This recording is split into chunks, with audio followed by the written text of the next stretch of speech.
Hi friends, welcome to my channel. ఈరోజు video చాలా ఇంట్రెస్టింగ్గా ఉందండి. వీడియోని ఎక్కడ స్కిప్ చేయకుండా ఎండ్ వరకు చూసేయండి.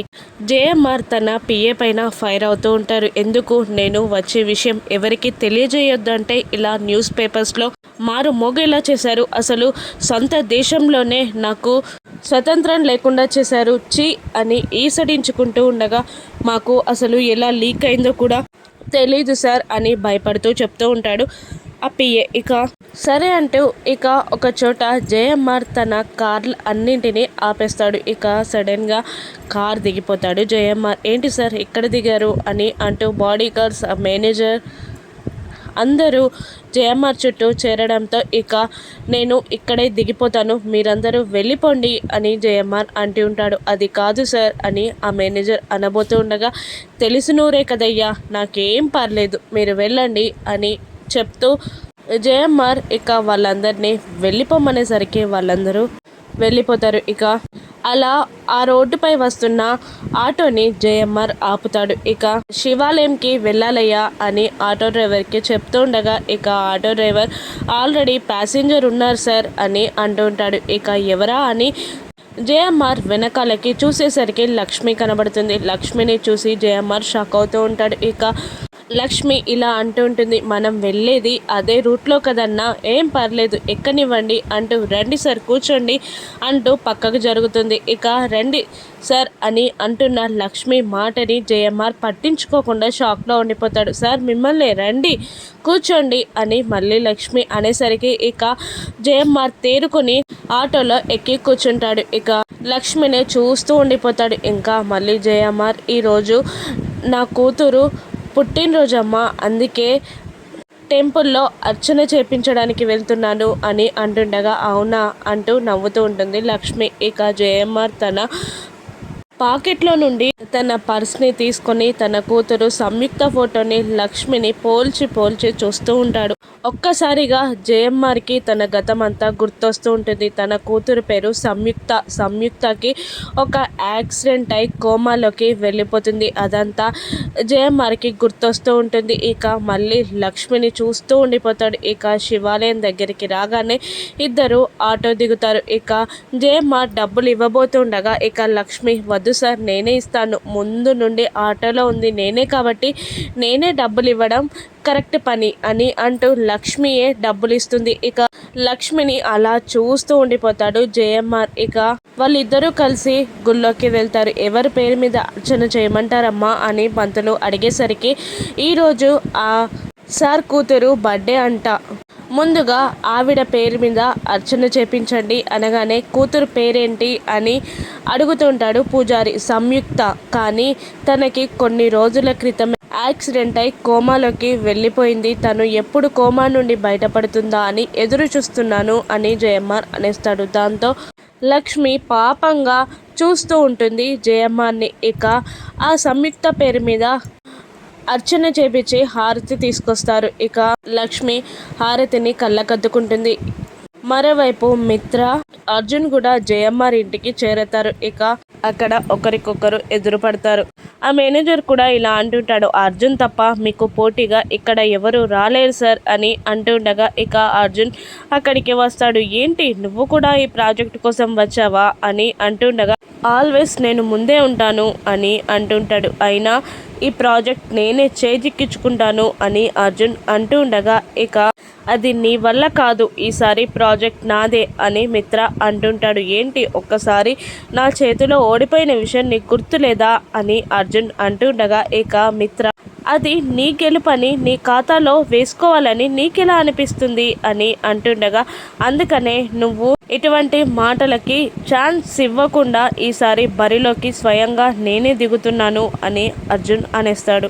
ఎవరు చేజిక్కుంచారో నేను చూస్తాను అని అంటూ ఇద్దరు ఒకరినొకరు కోపంగా చూసుకుంటూ అక్కడి నుండి వెళ్ళిపోతారు. మరోవైపు అర్చన పూర్తి తెచ్చుకొని ఇక అక్కడ ఒకచోట జేఎంఆర్, లక్ష్మి కూర్చుంటారు. ఇక జేఎంఆర్ లక్ష్మినే చూస్తూ ఉండిపోతాడు.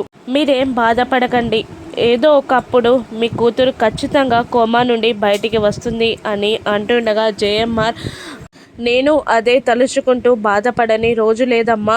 ఆ భగవంతునికి నా మీద దయ కలగదా? నాది పెద్ద చెయ్యమ్మా. నేను చెయ్యని దాన ధర్మాలు లేవు, నేను సహాయపడని మనిషి లేడు.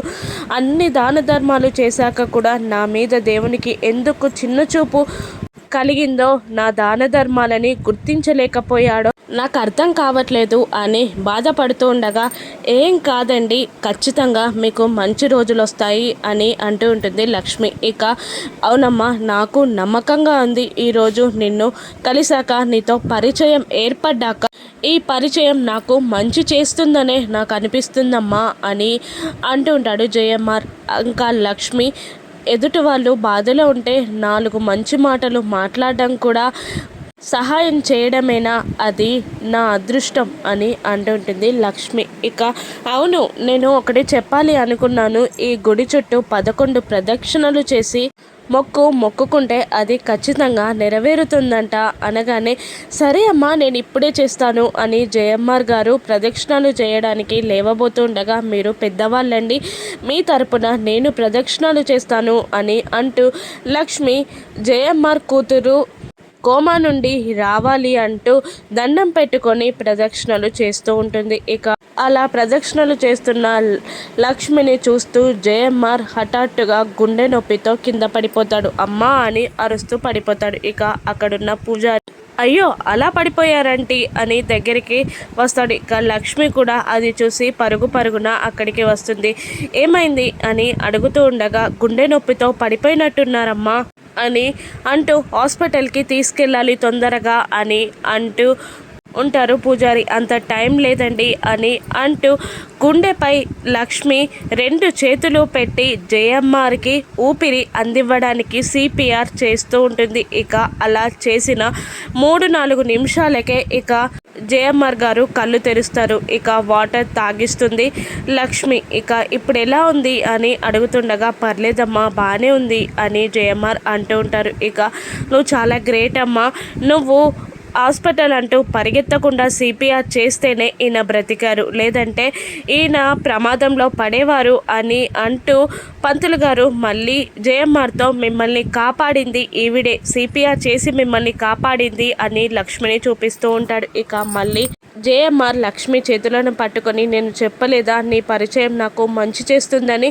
ఈరోజు నా బిడ్డ పుట్టినరోజు, కానీ నువ్వు ఈరోజు నాకు పునర్జన్మనిచ్చావు అని అంటుండగా, అయ్యో అటువంటిదేం లేదండి, మీ అడ్రస్ ఎక్కడో చెప్పండి, నేను స్వయంగా మీ ఇంట్లో దిగబెట్టి వెళ్ళిపోతాను అని అనగానే, అలాగేనమ్మా అని అంటూ ఉంటాడు జయమ్మార్. ఇక మరోవైపు జయమ్మార్ స్టాఫ్ అంతా ఇంటికి వచ్చేస్తారు. ఇక మిత్ర, ఏమైంది, జయమ్మార్ గారు రాలేదా అని అంటుండగా, వెనకాలే వస్తున్నారు, మీరు ఇంకాసేపు వెయిట్ చేయాలి అని అంటూ అక్కడి నుండి వెళ్ళిపోతారు. ఇక ఆటోలో వస్తున్న లక్ష్మి జయమ్మార్ మాట్లాడుకుంటూ ఉంటారు. ఇక అంటే నీకు ముందే బిజినెస్లో అనుభవం ఉందన్నమాట అని అంటుండగా, ఏదో చిన్న అనుభవాలండి అని లక్ష్మి చెప్తూ ఉంటుంది. చిన్న అనుభవమైన పెద్ద అనుభవమైన ఏదో ఒకప్పుడు పనిచేస్తుందమ్మా అని అంటూ ఉంటాడు జయమ్మార్. ఇక అలా మాట్లాడుకుంటూ వాళ్ళిద్దరూ జయమ్మార్ ఇంటికి వచ్చి చేరిపోతారు. ఇక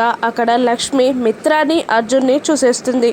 మనసులో భయపడుతూ ఉంటుంది, వీళ్ళందరూ ఇక్కడెందుకున్నారు, అంటే ఇది జయమ్మార్ గారిల్లా అని లక్ష్మి అనుకుంటూ ఉండేలోపే ఇక ఆటో దిగమ్మా అని జయమ్మార్ అంటూ ఉంటారు. ఇక ఆటో దిగి ఆటో వెళ్ళిపోగానే లక్ష్మి, ఇది జయమ్మార్ గారిల్లా అని అడుగుతుంటుంది. అవునమ్మా అని జయమ్మార్ అంటూ ఉండగా, మీరెవరిక్కడ, ఇక్కడ ఏదైనా పని చేస్తున్నారా, లేదంటే మీరు కూడా జయమ్మార్ గారిని కలవడానికి వచ్చారా అని లక్ష్మి అడుగుతుండగా, జయమ్మార్ గారు చిన్నగా నవ్వి, లోపలికి వెళ్ళాక నీకే తెలుస్తుందమ్మా అని అంటూ ఉంటాడు. ఇక ఆటో దిగి వెళ్తున్న లక్ష్మిని అర్జున్ చూసేసి వసుంధరకి కాల్ చేసి, లక్ష్మి ఇంట్లో ఉందా అని అడుగుతూ ఉంటాడు. లేదు నాన్న, గుడికని వెళ్ళింది, ఇంకా రాలేదు అని చెప్తుంది వసుంధర. అంటే లోపలికి వెళ్ళింది లక్ష్మి అన్నమాట.